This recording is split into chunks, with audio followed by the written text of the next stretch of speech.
प्रिय छात्रों, आज हम लोग प्रतिस्थापन विधि को समझेंगे। प्रतिस्थापन विधि द्वारा x और y का मान किस प्रकार से ज्ञात किया जाता है, इसको आज हम लोग समझेंगे।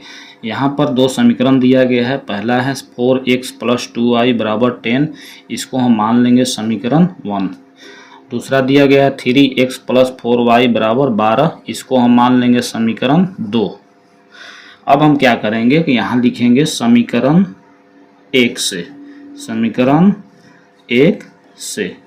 तो यहाँ पर समीकरण 1 पहले लिख देंगे, 4x + 2y = 10। यहाँ पर लिख दिए समीकरण 1।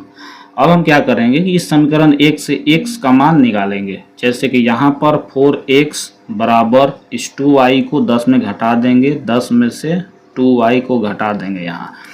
अब x बराबर 10 - 2y लिख देंगे, और यहाँ जो 4 यहाँ पर गुना में है ये अब नीचे आएगा तो भाग में हो जाएगा। यहाँ पर x का मान निकला 10 - 2y/4, इसको हम मान लेंगे समीकरण 3। अब इसको हम मान लेंगे समीकरण 3। तो अब हम क्या करेंगे कि इस समीकरण 3 का मान समीकरण 2 में रखेंगे। चूँकि समीकरण 1 से हमने x का मान निकाला, इसको समीकरण 3 माना, और इस समीकरण 3 का मान समीकरण 2 में रखेंगे। तो यहाँ पर लिखेंगे कि समीकरण 3 का मान समीकरण 2 में रखने पर तो सबसे पहले हम यहाँ लिखेंगे समीकरण 2 का मान 3x + 4y = 12। यहाँ पर लिख दिए समीकरण 2 का मान। अब यहाँ जहाँ x है वहाँ पर ये x का मान को यहाँ रखेंगे। तो 3 है तो 3 कोष्ठ लिख देंगे, 10 - 2y/4, यही है x बराबर इतना मान, तो इसी को x की जगह पे हम लिख दिए। अब यहाँ पर प्लस 4y = 12। अब हम क्या करेंगे कि यहाँ 3 से 10 में गुना करेंगे तो 3 दहा में 30 हो जाएगा, माइनस 3 दूनी 6y हो जाएगा, और बटा में 4 प्लस 4y = 12 हो जाएगा। अब देखिए किसी भी संख्या के नीचे एक छुपा रहता है, यहाँ 4y इसके भी नीचे एक छुपा रहेगा, और 12 है इसके नीचे भी एक छुपा है। तो अब हम क्या करेंगे कि ये बटा का जोड़ हो गया, तो इस दोनों का एलसीएम हम लेंगे, 4 एलसीएम हो जाएगा, और यहाँ पर 4 से 4 कट जाएगा, तो जो कहते हैं इसी को उतार देंगे, 30 - 6y प्लस। अब देखिए यहाँ पर नीचे 1 रहता है, तो ये 4 से ऊपर वाला में गुना कर देते हैं, 4 चौके 16y = 12/1। अब देखिए 30 यहाँ पर -6y है और प्लस 16y है, तो हम क्या करेंगे कि 16y में से 6y को घटा देंगे। तो 16 में से 6y घटेगा तो प्लस 10y बचेगा, 10y/4 = 12/1।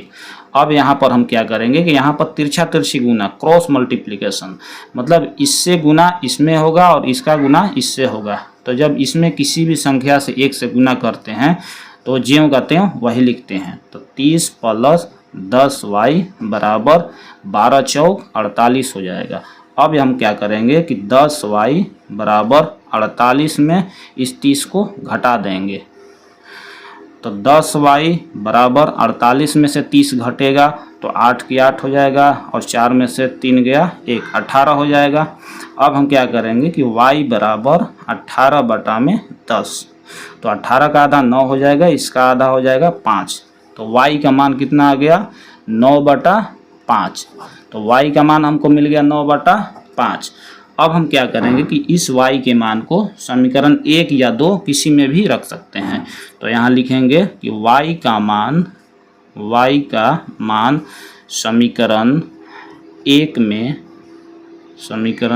में रखने पर, y का मान समीकरण 1 में हम रखेंगे। तो समीकरण 1 को यहाँ पहले लिखेंगे 4x + 2y = 10। अब यहाँ पर लिखेंगे 4x + 2y, तो 2 हो जाएगा, y का मान है 5/9/5, तो यहाँ लिख देंगे 9/5 = 10। तो 4x प्लस, अब इसमें 9 दूनी 18 हो जाएगा, बटा में 5 = 10। अब यहाँ 4x = 10 - 18/5। अब ये प्लस में है तो इधर आएगा तो माइनस में हो जाएगा। अब ये इसके नीचे एक छुपा हुआ है, तो 4x बराबर 5 LCM हो जाएगा, बट्टा पका घटाओ इसको बना देंगे। तो नीचे एक छुपा रहता है तो ये जाकर 10 पचे 50 हो जाएगा, और ये 5 5 कटेगा तो ये 18 हो जाएगा। अब यहाँ पर 4x बराबर 50 में से 18 हम घटाएंगे तो 10 में से 8 गया 2 और 4 में से 1 गया 3, 32 बटा 5 हो जाएगा। अब 4 8 32 यहाँ कट जाएगा, तो x बराबर 8 बटा 5। x का मान हमको मिल गया 8 बटा 5 और y का मान यहाँ मिल गया 9 बटा 5। यही इसका आंसर है। इस प्रकार हम लोगों ने प्रतिस्थापन विधि द्वारा x और y का मान निकालना सीखा। जहाँ कहीं भी आपको कन्फ्यूजन है, कहीं भी समझ में नहीं आ रहा, कहीं किसी भी प्रकार की अगर डाउट है तो आप हमें कमेंट बॉक्स में ज़रूर लिखें, हम उसका रिप्लाई ज़रूर देंगे। Thank you.